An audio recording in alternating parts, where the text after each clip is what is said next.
An extract from Studies in Hinduism by Rene Guenon. Kundalini Yoga.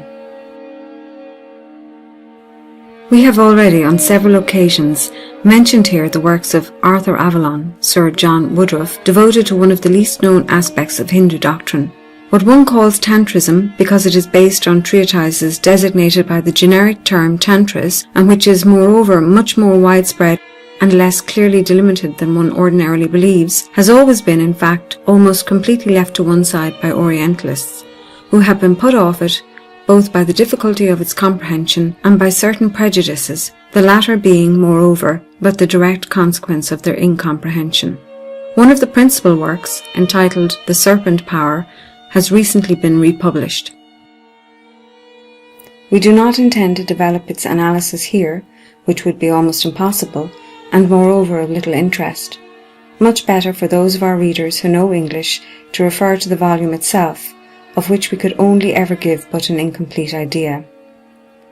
We would rather make explicit the true significance of what is treated there, without tying ourselves down, moreover, to the order in which the questions have been expounded. We must say, first of all, that we cannot completely agree with the author on the fundamental meaning of the word yoga, which literally meaning union, could not be understood if it did not apply essentially to the supreme goal of all realizations. To this he objects that there can be no question of union except between two distinct beings, and that Jivatma is not really distinct from Paramatma. This is perfectly correct, but though the individual is itself only, in fact, distinguished from the universal in illusory mode, we must not forget that it is the individual from which all realization flows perforce. The word itself would otherwise have no raison d'être, and that, from this point of view, the latter gives the appearance of a union, which, truth to tell, is in no way something that must be accomplished, but only a conscious grasping of what is, that is to say, the supreme identity. A term such as yoga, therefore, expresses the aspect taken by things seen from the side of manifestation, and which is as obviously and equally illusory as this manifestation itself. But it is the same inevitably for all forms of language, since they belong to the domain of individual manifestation, and it suffices to be warned of this, not to be led into error by their imperfection, nor tempted to see there the expression of a real dualism. It is only secondarily and by extension that this same word yoga can then be applied to a collection of different means employed in attaining realization, means that are only preparatory and to which the name union, in whatever way this may be understood, does not properly fit. But all this, moreover, does not affect at all the account of what is in question, for as soon as the word yoga is preceded by a qualifier so as to distinguish several sorts, it is very evident that it is used to designate means, which alone are multiple, while the goal is necessarily one and the same in all cases. The type of yoga in question here connects with what is called laya yoga, and which consists essentially in a process of dissolution, or laya, that is to say, reabsorption in the non-manifested of the different elements constitutive of individual manifestation. This reabsorption taking place gradually, following an order that is strictly inverse to the order of production, or development of this manifestation. The elements or principles in question are the tattvas, which Sankhya enumerates as the production of Prakriti under the influence of Purusha. The inner sense, that is to say the mental or manas, joins with the individual consciousness or ahamkara, and by its intermediation with the intellect or buddhi. The 5 tanmatras, or elementary subtle essences, the 5 faculties of sensation, or gyanindriyas, and the 5 faculties of action, or karma indriyas, and finally the 5 bhutas, or corporeal elements. Every bhuta, with the tanmatra to which it corresponds, and the faculties of sensation and action which proceed from the latter, is reabsorbed in the one immediately preceding it in the order of production, so that the order of reabsorption is as follows. First, earth or prithvi with the olfactory quality, the sense of smell, and the faculty of locomotion. Second, water, or ap, with the palatable quality, the sense of taste, and the faculty of prehension. Third, fire, or tejas, with the visual faculty, the sense of vision, and the faculty of excretion. Fourth, air, or vayu, with the tactile quality, the sense of touch, and the faculty of generation. 5th, ether or akasha, with the sonorous quality, the sense of hearing, and the faculty of speech. And finally, at the last stage, all is reabsorbed in the inner sense or manas. All individual manifestation is thus found reduced to its first term, as if concentrated at a point beyond which the being passes into another domain. Such, then, will be the 6 preparatory phases that must be successively traversed by the man who follows this way of dissolution, thus ridding himself gradually of the different conditions limiting individuality, before reaching the supra-individual state where may be realized, in pure consciousness or chit, whole and unformed, total and informal, effective union with the Supreme Self or Paramatma, a union from which deliverance or moksha immediately results. To understand clearly what is to follow, it is important never to lose from view the notion of the analogy constitutive of macrocosm, by virtue of which all that exists in the universe is also found in a certain fashion in man, that which the Vishvara Tantra expresses in these terms: what is here is there, what is not here is nowhere. It should be added that by virtue of the correspondence existing between all states of existence, each of them contains in some way in itself a sort of reflection of all others, which allows us to situate, for example in the domain of gross manifestation, whether one views it in the cosmic whole or in the human body, regions corresponding to different modalities of subtle manifestation, and even to a whole hierarchy of worlds which represent so many different phases in universal existence. This said, it is easy to grasp that there are centers in the human being corresponding respectively to each of the groups of tattvas enumerated by us, and that these centers, although belonging essentially to the subtle form, may in a certain sense be localized in the corporeal or gross form, or to say it better, in relation to different parts of the latter. These localizations in reality being but another way of expressing those correspondences of which we have just spoken. Correspondences, moreover, which imply a very real and special link between such a subtle centre and each such determinate part of the corporeal organism. It is thus that the 6 centres in question are related to the divisions of the vertebral column called Meru Danda, because it constitutes the axis of the human body, just as, from the macrocosmic point of view, Meru is the axis of the world. The first 5, in ascending sense, correspond respectively to the coccygeal, sacral, lumbar, dorsal and cervical regions, and the 6th to the encephalic part of the central nervous system. But it must be clearly understood that they are not at all nervous centres in the physiological sense of this word, and that one must in no way assimilate them to different plexuses, as some have claimed, which is, moreover, in formal contradiction with their localization inside the vertebral column itself. For it is not at all here a question of an identity, but only of a relation between 2 distinct orders of manifestation. A relation, furthermore, that is sufficiently justified by the fact that it is precisely by means of the nervous system that one of the most direct liaisons of the corporeal state and subtle state is established. Similarly, these subtle channels or nadis are no more nerves than they are blood vessels. They are, one may say, the lines of direction that the vital forces follow. Of these channels, the 3 principal ones are Sushumna, which occupies the central position, Ida and Pingala, the 2 nadis on the left and right, the former feminine or negative, and the latter masculine or positive, these last 2 accordingly corresponding to a polarization of vital currents.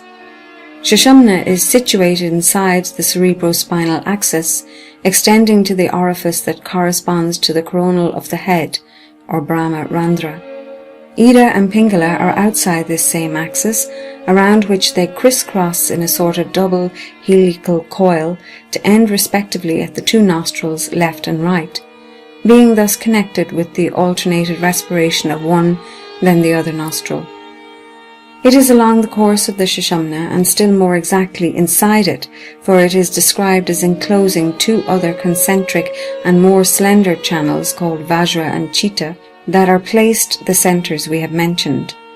And as Sushumna itself is localized in the medullary channel, it is quite obvious that there can be no question here at all of corporeal organs. These centers are called wheels or chakras and are also described as lotuses or padmas, each of which has a determinate number of petals radiating in the interval comprised between Vajra and Chitta, that is to say, inside the first and around the second. The 6 chakras are Muladhara at the base of the vertebral column, Svadhisthana corresponding to the abdominal region, Manipura to the umbilical region, Anahata to the region of the heart, Vishuddhi to the region of the throat, Agya to the region situated between the 2 eyes, that is to say the third eye, and finally at the summit of the head, around the Brahmarandhara, is the 7th lotus, Sahasrara, or the lotus of 1,000 petals, which is not counted among the chakras because, as we will see later, it relates as the centre of consciousness to a state that is beyond the limits of individuality. According to the description given of meditation or dhyana, each lotus carries in its pericarp the yantra or geometrical symbol of the corresponding bhuta, in which is the latter's bija mantra supported by its symbolic vehicle. There also resides a deity or devata accompanied by a particular Shakti. The deities who preside over the 6 chakras and who are nothing but the forms of consciousness through which the being passes to the corresponding stages are respectively in ascending order Brahma, Vishnu, Rudra, Isha, Sadashiva and Shambhu, who have, on the other hand, from the macrocosmic point of view, their abodes in the 6 worlds or lokas hierarchically superimposed: Burloka, Bhuvarloka, Svarloka, Janaloka, Tapaloka and Maharloka. At Sahasrara resides Param Shiva, whose abode is the Satyaloka. Thus all these worlds have their correspondences in the centre of consciousness of the human being, following the analogical principle we have previously indicated. Finally, every one of the petals of the different lotuses carries one of the letters of the Sanskrit alphabet, or it would be more accurate to say that the petals are the letters themselves. But it would be of little use now to go into more detail on this subject, and the necessary complements regarding this will be better placed in the second part of our study, when Kundalini, of which we have not as yet spoken, will have to be explained. Kundalini is an aspect of Shakti considered as cosmic force. It is, one might say, this force itself insofar as it resides in the human being, where it acts as vital force, and this name Kundalini signifies that it is represented as coiled about itself in the fashion of a serpent. Its most general manifestations, moreover, occur in the form of a spiral movement developing from a central point which is its pole. The coiling symbolizes a state of rest, that of a static energy from which proceeds all forms of manifest activity.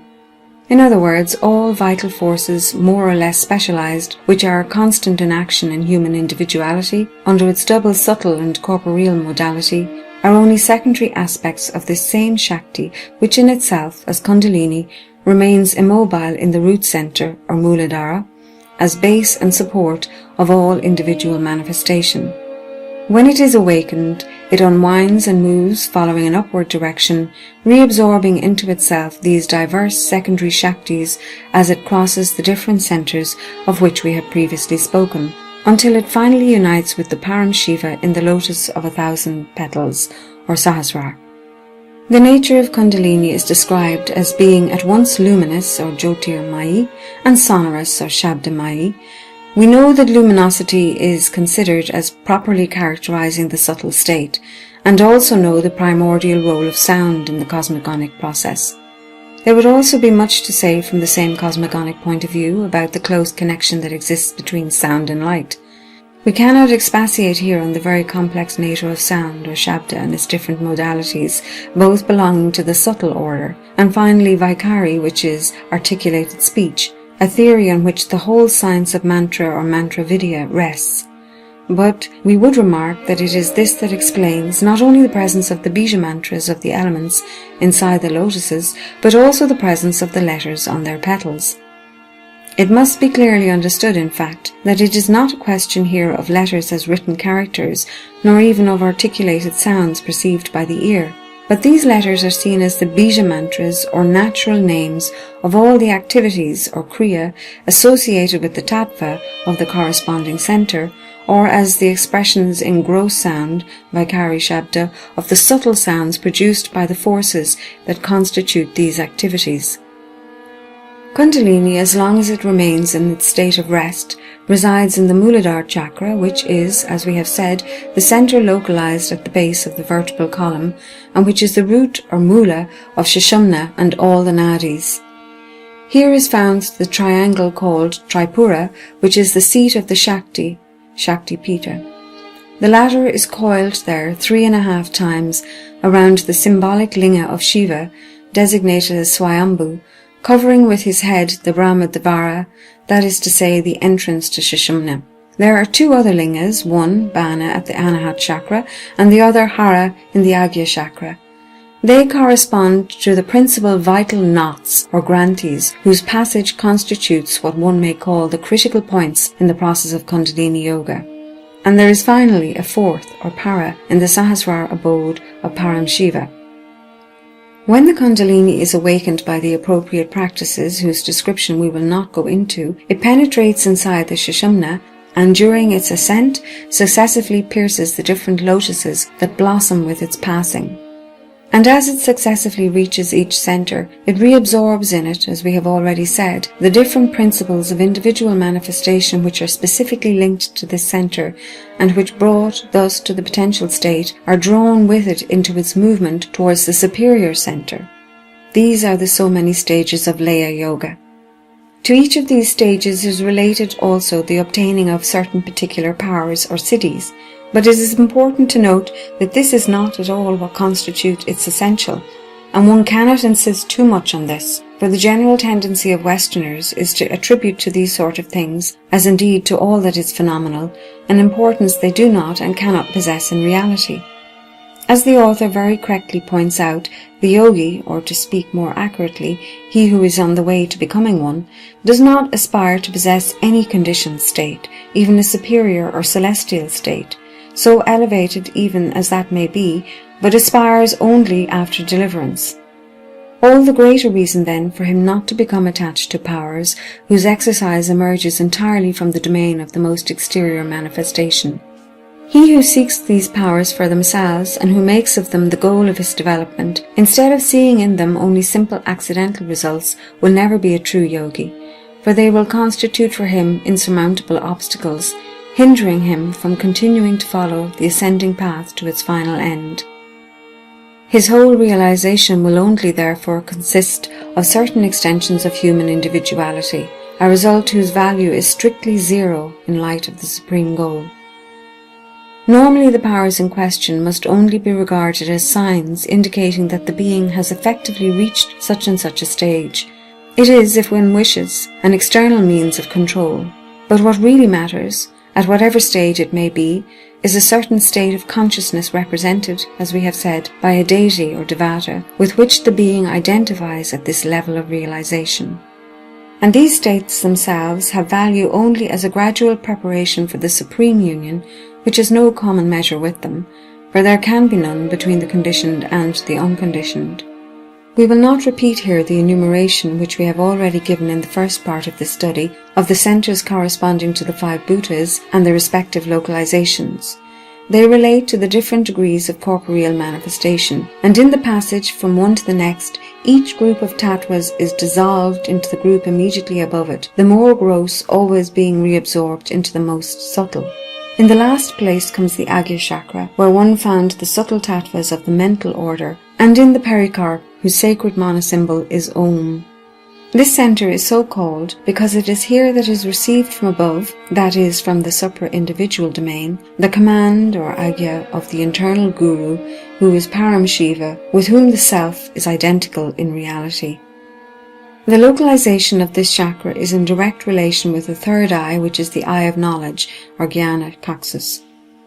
The corresponding cerebral centre is the pineal gland, which is not at all the seat of the soul, according to the truly absurd conception of Descartes, but which has nonetheless a particularly important role as an organ of connection with the extracorporeal modalities of the human being. As we have explained elsewhere, the function of the third eye essentially refers to the sense of eternity and the restoration of the primordial state. whose relation with Hamsa we have already indicated on several occasions, under whose from Param Shiva is said to manifest himself in this centre. The stage of realization corresponding to Agya Chakra implies, therefore, the perfection of the human state, and this is the point of contact with the higher states, to which all that is beyond this stage relates. Above the Agya are two secondary chakras called Manas and Soma, and in the very pericarp of Sahasrara is again a lotus with 12 petals, containing the supreme triangle Kama Kala, which is the root or mula of all the mantras, and which has as its lower correspondence, which can be regarded as its reflection in relation to gross manifestation, in the triangle Tripura of Muladhara. We cannot think of entering into detail of the very complex descriptions which are given of these different centres of meditation, and which relate for the main part to the mantra vidya, nor of the enumeration of the different particular Shaktis which have their levels between Agya and Sahasrara. Finally, Sahasrara is called Shivasthana because it is the residence of Param Shiva in union with the supreme Nirvana Shakti, the mother of the three worlds. It is the abode of beatitude, where the self or Atma is realized. He who really and fully knows Sahasrara is liberated from transmigration or samsara, for he has broken by this knowledge itself all the bonds that held him attached to it, and he has arrived thereafter at the state of Jivan Mukta. We shall conclude with a remark that we believe has never been made anywhere on the concordance of the centres in question here with the Sephiroth of the Kabbalah, which, indeed, must necessarily have, as all things, their correspondences in the human being. One could object that the Sephiroth number 10, while the 6 chakras and Sahasrara only make a total of 7. But this objection falls if one observes that in the disposition of the Sephirotic tree there are 3 couples placed symmetrically on the columns of right and left, so that all the Sephiroth are distributed on 7 different levels only. Viewing their projections on the central axis or central column, which corresponds to the Sushumna, the 2 lateral columns being in relation to Ida and Pingala, one finds oneself, therefore, brought back to the number 7. Beginning at the top, there is initially no difficulty in what concerns the assimilation of Sahasrara, located at the crown of the head, with the supreme Sephira Kether, whose very name precisely means the crown.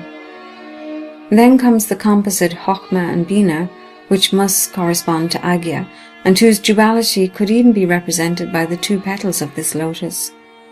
Moreover, they have for resultant Dath, that is knowledge, and we have seen that the localization of Agya refers also to the eye of knowledge. The following couple, that is Hesed and Gebura, can, according to a very general symbolism concerning the attributes of mercy and justice, be placed in man in relation to the 2 arms. These 2 Sephiroth will be placed, therefore, at the shoulders, and consequently at the level of the guttural region, corresponding thus to Vishuddha. As for Tiferet, its central position relates manifestly to the heart, which immediately brings its correspondence to Anahata. The couple Netza and Hod will be placed at the hips, points of contact with the lower limbs, as the Hesed and Gebura at the shoulders are points of contact with the higher. Now, the hips are at the level of the umbilical region, thus of Manipura. Finally, for the last 2 Sephiroth, there seems to be reason to make an inversion, for Tesod, by the very significance of its name, is the basis, which precisely answers to Muladhara. One must then assimilate Malkut to Svadhisthana, which, moreover, the significance of the name seems to justify, for Malkuth is the kingdom, and Svadhisthana literally means the proper abode of the Shakti. Despite the length of this account, we have only outlined some of the aspects of a subject that is truly inexhaustible, hoping only to have thus brought some useful clarifications for those who would wish to take its study further.